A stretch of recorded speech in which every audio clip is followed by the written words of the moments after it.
Friends, welcome to my channel. Friends, आज मैं अपने टिप्स के वीडियो लेके आ चुकी हूँ। मेरी पहली टिप जो है वो गैस चूल्हा के सामने का जो टाइल्स होता है या स्विच बोर्ड होता है उस जगह की गाढ़ी चिपचिपी चिकनाई को हटाने से लेकर है।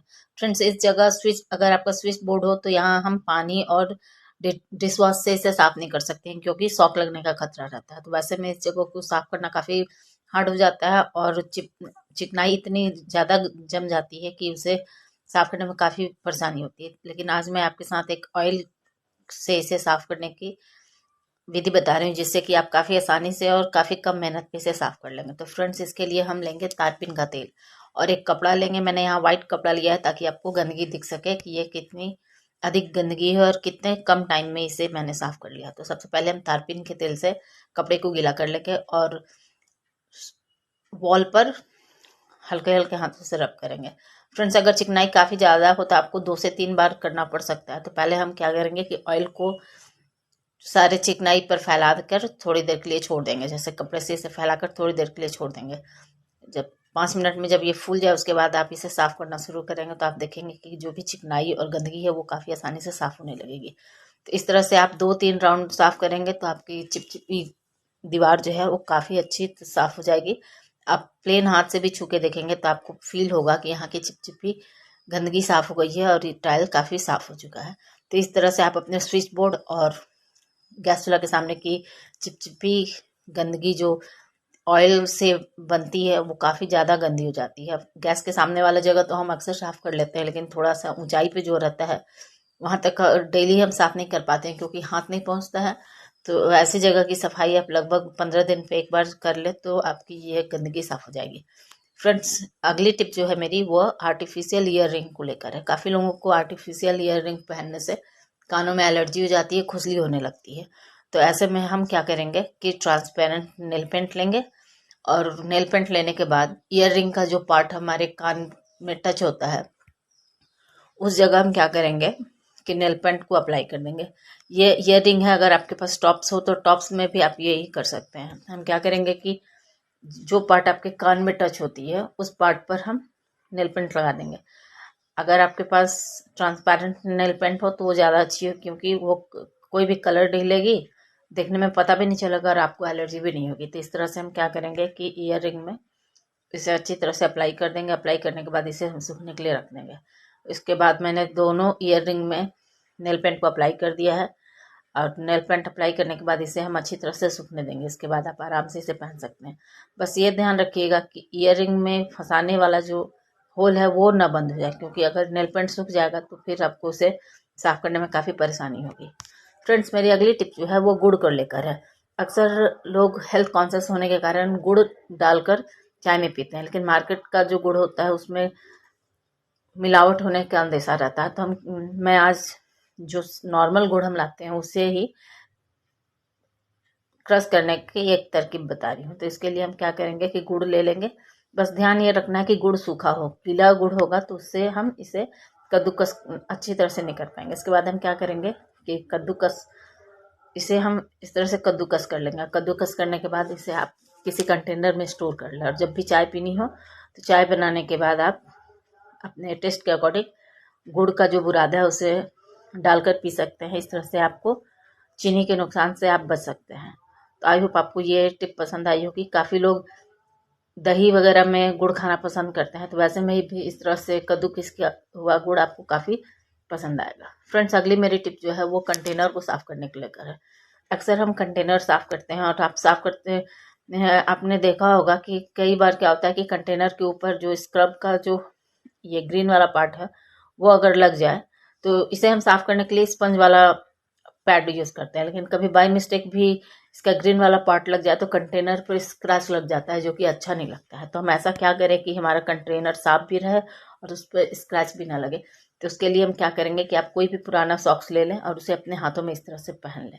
इसके बाद हम क्या करेंगे कि आप चाहें तो इसे सर्फ से, डिश वॉश से, विम बार से, किसी से भी धो सकते हैं। तो मैं यहाँ डिश वॉश जेल से धो रही हूँ। मैंने क्या किया है कि एक कंटेनर में थोड़ा सा डिश वॉश जेल ले लिया है और साथ में मैंने इसमें पानी डाल दिया है। इतना ही पानी में हम सारे कंटेनर को अच्छी तरह से साफ कर लेंगे। अब हम क्या करेंगे, जिस हाथ में हमने सॉक्स पहना है उस हाथ से इसे हम अच्छी तरह से धो लेंगे। इसी तरह से हम क्या करेंगे, डिश वॉश का झाग हम सारे कंटेनर में अंदर बाहर अच्छी तरह से रब कर देंगे, ताकि जो भी चिकनाई लगी हो वो साफ़ हो जाए। और फ्रेंड्स ध्यान रखिएगा कि आप कंटेनर को लगभग महीना में एक बार ज़रूर साफ़ कर ले, या जब भी जो भी सामान हम रखते हैं, मैं तो अक्सर क्या करती हूँ कि कंटेनर का सामान खत्म हुआ तो उसे मैं धो देती हूँ, जिससे कि उस पर चिकनाई ज़्यादा नहीं लग पाती है और मुझे साफ़ करने में परेशानी नहीं होती है। और कंटेनर जो है उसे आप बंद कैबिनेट में रखें, जिससे कि वो गंदी कम हो, कम से कम चिपचिपी गंदगी उस पर ना लगे।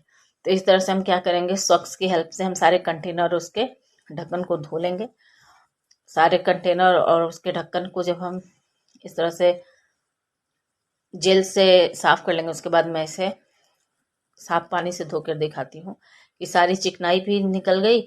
और इस तरह से धोने से आपके कंटेनर पे कोई भी स्क्रैच नहीं आएगा, और इस तरह से आपका कंटेनर जो है वो काफ़ी टाइम तक नया का नया रहेगा।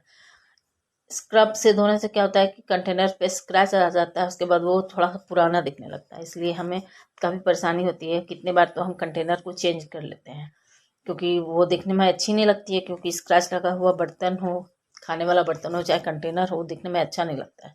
तो उस प्रॉब्लम के सॉल्यूशन हम इस तरह से करेंगे। तो इस तरह से आप अपने सारे कंटेनर को धो लें। उसके बाद हम क्या करेंगे, सॉक्स को निकाल लेंगे और सारे कंटेनर को फ्रेश वाटर से धो लेंगे। उसके बाद आप देखिए कि आपके सारे कंटेनर चमक गए और कोई स्क्रैच भी नहीं पड़ा। तो आई होप आपको ये टिप भी पसंद आई होगी। फ्रेंड्स, मेरी अगली टिप जो है वो बेडशीट को अरेंज करने को लेकर है। अक्सर क्या होता है कि जब भी हम बेडशीट धोते हैं तो एक साथ 2 या 3 बेडशीट धोते हैं, और साथ में उसके डबल डबल पिलो कवर होते हैं। और रखने में क्या होता है कि हम पिलो कवर कहीं और रख देते हैं, या निकालने के टर्म में बेडशीट और पिलो कवर अलग हो जाता है। और जब भी हमें बेडशीट डालनी होती है तो हमें काफ़ी परेशानी होती है, या तो बेडशीट मिल जाती है या तो पिलो कवर उसकी मिलती नहीं है, या पिलो कवर मिल गया तो बेडशीट नहीं मिलता है। तो उससे बचने के लिए मैं यहाँ एक ट्रिक शेयर कर रही हूँ, जिससे कि आपको कभी भी पिलो कवर और बेडशीट ढूंढने में परेशानी नहीं होगी। तो फ्रेंड्स, हम क्या करेंगे कि जो भी बेडशीट है उसे हम फोल्ड करने के बाद उसके ही एक पिलो कवर के अंदर डाल देंगे। फ्रेंड्स, ये मेरी जो बेडशीट है इसमें मैं सिंगल पिलो यूज़ करती हूँ, इसलिए मैं इसे सिंगल पिलो में ही डाल के रख रही हूँ। और जितने बेडशीट हैं जिस पे आप डबल पिलो या उससे ज़्यादा पिलो यूज़ करते हैं, वो सारे पिलो कवर हम उसी बेडशीट के साथ डाल देंगे, ताकि जब भी हमें बेडशीट डालनी हो तो एक बार में ही हम पिलो को निकालेंगे और उसी से मैचिंग सारे पिलो कवर और बेडशीट एक साथ आपको मिल जाएंगे। तो इस तरह से हम अपने सारे बेडशीट और उसके पिलो को धोने के बाद रख देंगे, तो हमें कभी भी परेशानी नहीं होगी, और काफ़ी आसानी के साथ आप अपने बेडशीट को निकाल कर डाल सकते हैं। आई होप आपको ये टिप भी पसंद आई होगी। इसी के साथ मैं अपने अगली टिप की ओर बढ़ती हूँ। मेरी अगली टिप जो है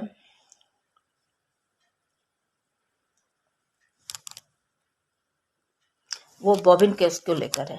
फ्रेंड्स, जो लोग सिलाई करते हैं उन उन उनके उन्हें धागे को लेकर काफ़ी सारी प्रॉब्लम आती है। खासकर ये प्रॉब्लम भी अक्सर आती ही है कि बॉबिन केस से धागा जल्दी निकलता नहीं है, या तो आप सिलाई करें तो धागा अक्सर टूट जाता है।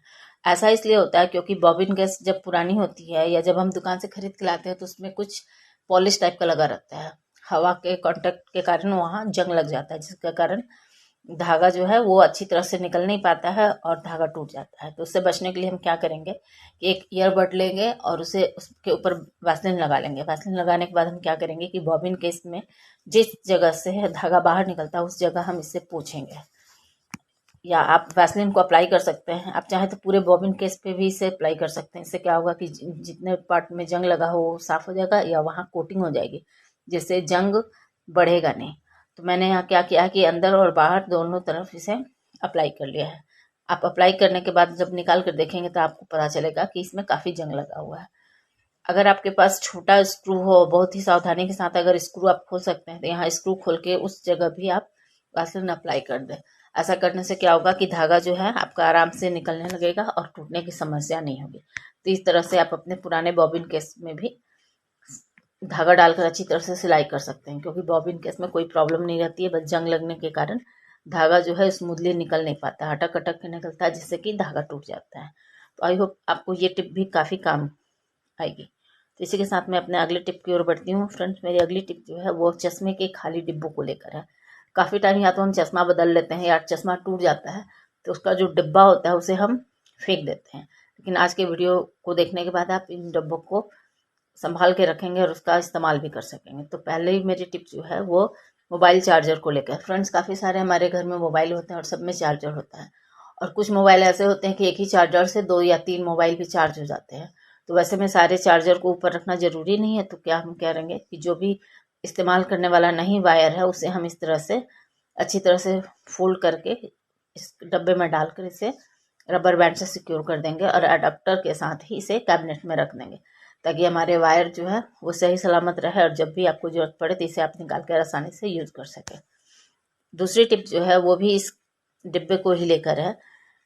मेरे पास यहाँ 2 वायर थी, इसे मैंने इस डिब्बे में स्टोर कर दिया और दूसरा डब्बा मेरे पास बच गया। तो दूसरे डब्बा का भी मैं यूज़ आपको बता रही हूँ, जो कि आपको काफ़ी काम आएगा। तो इसके लिए हम क्या करेंगे कि जो भी मेकअप के प्रोडक्ट होते हैं, जैसे lipstick, lip balm, lip gloss, eyeliner, इस टाइप के जो पतले पतले या छोटे छोटे प्रोडक्ट होते हैं, उसे हम इस तरह से इस डिब्बे में रख सकते हैं। इस डिब्बे में इस तरह से रख के आप इसे अपने ड्रेसिंग टेबल या कैबिनेट में भी रख सकते हैं, या आपको कहीं बाहर जाना हो तो इस डिब्बे को ही आप अपने पर्स में भी रख कर लेके जा सकते हैं। इससे क्या होगा कि आपको मेकअप प्रोडक्ट ढूंढने में परेशानी नहीं होगी। और कितने बार क्या होता है कि हम कहीं जा रहे हों और मेकअप प्रोडक्ट पर्स में रख लेते हैं तो हमें ढूंढने में परेशानी होती है, या अगर उसका मेकअप प्रोडक्ट का ढक्कन खुल गया तो जो भी मेकअप प्रोडक्ट है वो पर्स में लग जाता है, जिससे कि हमें पर्स धोना पड़ता है या साफ करना पड़ता है। तो इस तरह से आप डब्बे में करके रखेंगे तो आपकी ये परेशानी का भी सॉल्यूशन हो जाएगा। तो आई होप आपको ये टिप भी पसंद आई होगी।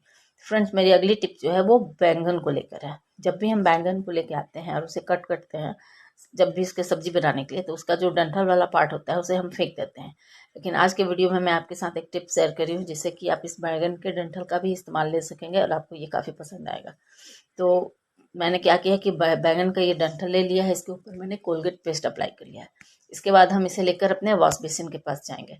वॉश बेसिन में हल्की फुल्की भी गंदगी हो तो आप इस कोलगेट से इस तरह से पूरे बेसिन में इसे अप्लाई कर दें, हल्का पानी डाल के, ताकि इसका झाग बन सके। फ्रेंड्स, कोलगेट में झाग काफ़ी अच्छा बनता है और इसमें क्लीनिंग प्रॉपर्टी काफ़ी अच्छी होती है, जिससे कि झाग के कारण आपकी वॉश बेसिन जो है वो जो भी हल्की फुल्की गंदगी होती है वो काफ़ी आसानी से साफ़ हो जाती है। और इसके लिए आपको काफ़ी अलग से ब्रश या हार्पिक डालकर साफ़ करने की ज़रूरत नहीं है। तो इस तरह से आप जब भी बैंगन काटें तो बैंगन के डंठल में कोलगेट लगाकर अपने वॉश बेसिन को साफ़ कर लें। इससे वॉश बेसिन काफ़ी अच्छी साफ़ हो जाती है। आप साफ़ करके देखेंगे। फ्रेंड्स, मेरे वॉश बेसिन ऐसे वीडियो में तो गंदा नहीं दिख रहा है, लेकिन जब मैंने इससे साफ़ किया तो साफ़ करने के बाद गंदगी निकली। इसके बाद जब मैंने पूरा पानी डालकर साफ़ किया तब और बिफोर आफ्टर असर दिख रहा है, क्योंकि गंदगी नहीं दिखने के बावजूद भी साफ़ करने के बाद ये कुछ ज़्यादा ही साफ़ हो गई। तो फ्रेंड्स, इसके साथ ही मैं अपने अगली टिप की ओर बढ़ती हूँ। मेरी अगली टिप जो है वो इस तरह के स्विच बोर्ड को लेकर है।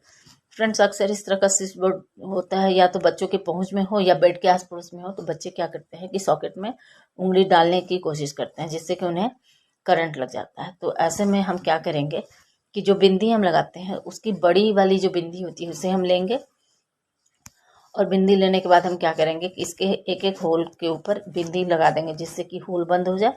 और बच्चे अगर इसमें उंगली डालने की कोशिश करें तो उसके अंदर उनकी उंगली नहीं जाएगी और उन्हें करंट नहीं लगेगा। तो मैंने यहाँ बिंदी ले ली है। फ्रेंड्स, मेरे पास तो छोटी बिंदी है। अगर आपके घर में बच्चे हों तो आप बड़ी बिंदी लेके ज़रूर इसे लगाएं, क्योंकि बड़ी बिंदी लगाने के बाद अगर बच्चे इस पर उंगली भी डालेंगे तो बिंदी के कारण उनका उंगली अंदर नहीं जाएगा। मेरी बिंदी तो बस मैं दिखाने के लिए लगा रही हूँ, क्योंकि मैं बड़ी बिंदी लगाती नहीं हूँ। तो मैंने यहाँ क्या किया है कि हर होल के ऊपर एक एक बिंदी को लगा दिया है, और इस तरह से लगा देंगे जिससे कि बच्चे इसमें उंगली नहीं डाल पाएंगे। और जब भी आपको इसका इस्तेमाल करना हो तो आप यहाँ से बिंदी हटाकर सॉकेट या मोबाइल चार्जर लगाकर अपना इस्तेमाल कर सकते हैं। तो आई होप ये टिप भी आपको पसंद आई होगी। फ्रेंड्स, अगर आपको मेरे टिप्स पसंद आते हों तो मेरे वीडियो को लाइक करें, शेयर करें और मेरे चैनल को भी सब्सक्राइब कर लें। और कमेंट में मुझे ज़रूर बताएं कि आपको मेरी कौन सी टिप सबसे अच्छी लगी, या आगे के वीडियो में आप किस तरह के टिप देखना चाहते हो तो मैं उस पर वीडियो बना दूँगी। तो फ्रेंड्स, इसके साथ ही मैं अपने अगली टिप की ओर बढ़ती हूँ।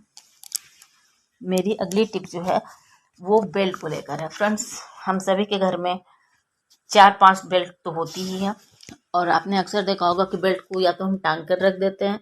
तो टांग के रखने से क्या होता है कि बेल्ट गंदी होती रहती है, और इसे अगर हम फोल्ड करके रखते हैं तो फोल्ड करके रखने पर क्या होता है कि बेल्ट को हम इस तरह से फोल्ड करते हैं फोल्ड करने के बाद जैसे ही हम कबर्ड में या कैबिनेट में से रखते हैं तो बेल्ट जो है वो खुल जाती है और काफ़ी ज़्यादा स्पेस ले लेती है। तो वैसे में हमें बेल्ट को रखने में काफ़ी परेशानी आती है और ये मैसी भी हो जाती है।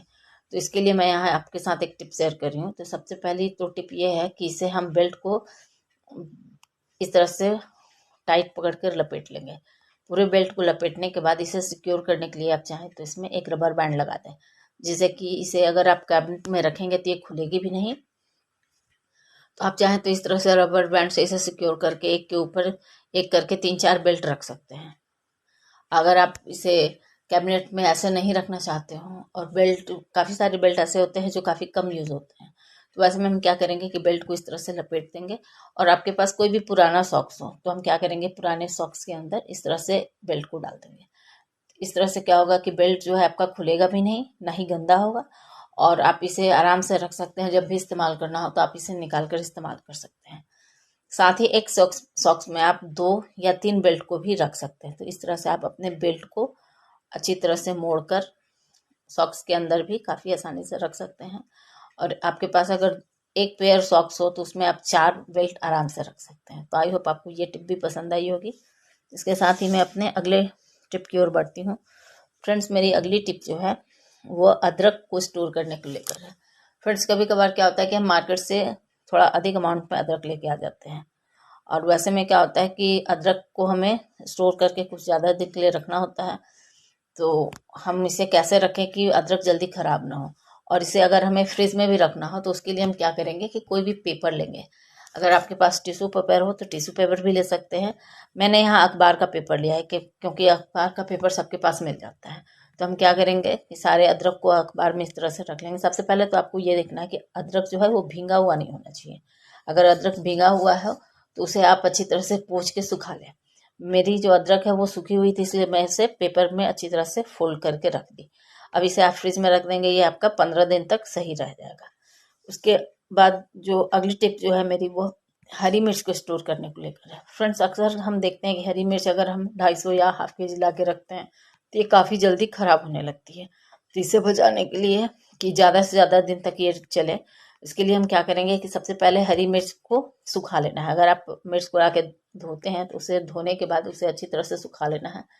सूखने के बाद हम क्या करेंगे कि मिर्च की डंडी को तोड़ लेंगे, क्योंकि डंडी के कारण ही मिर्च गलना शुरू होता है।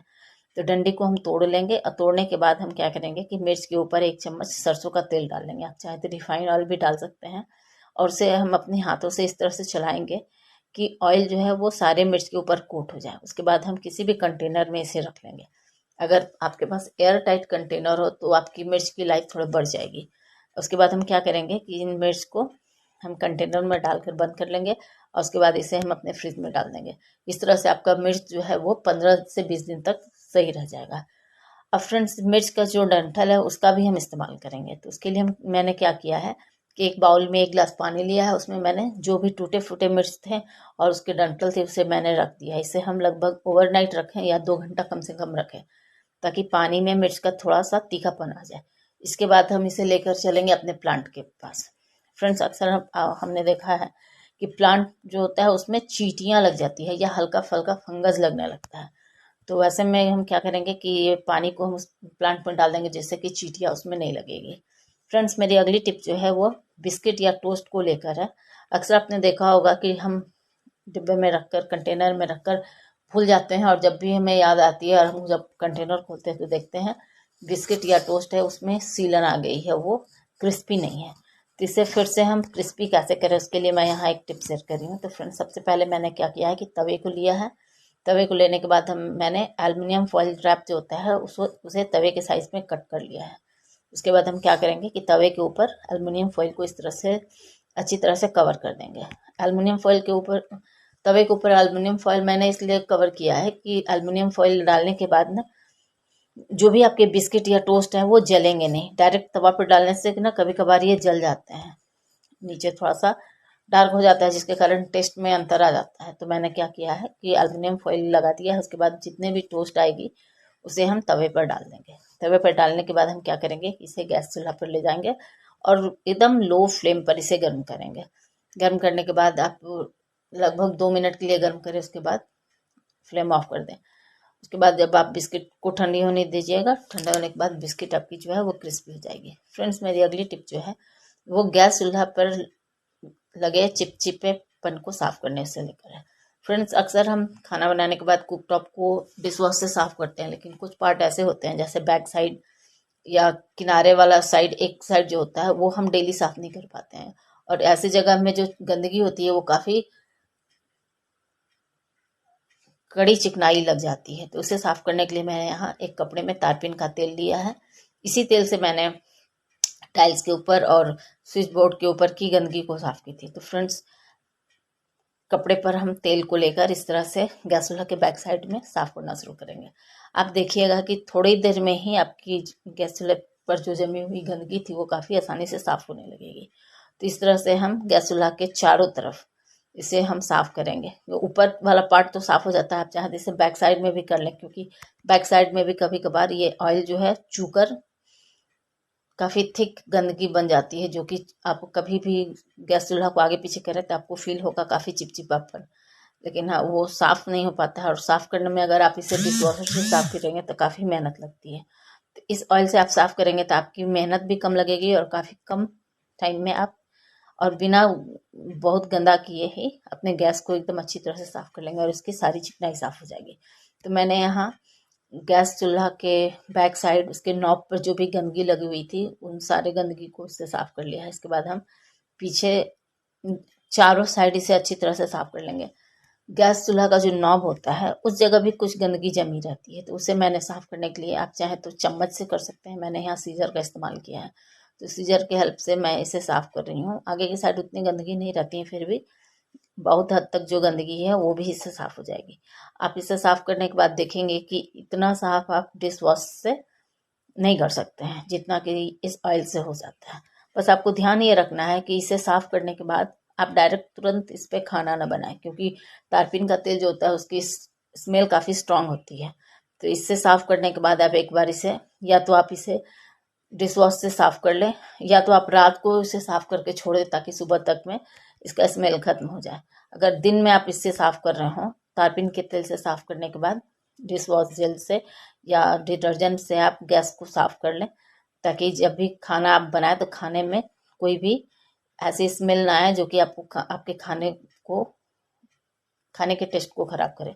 तो गैस चूल्हा को इस्तेमाल करने से पहले हम इसे साफ कर लेंगे अच्छी तरह से, ताकि गैस चूल्हा के ऊपर कोई भी तारपीन के तेल का स्मेल न रहे, क्योंकि तारपीन के तेल का स्मेल काफ़ी स्ट्रांग होता है और काफ़ी लोगों को इसका टेस्ट पसंद नहीं आता है। जैसे खाने में ये सब तेल का अगर टेस्ट आ जाए तो आपको खाना बिल्कुल भी अच्छा नहीं लगेगा।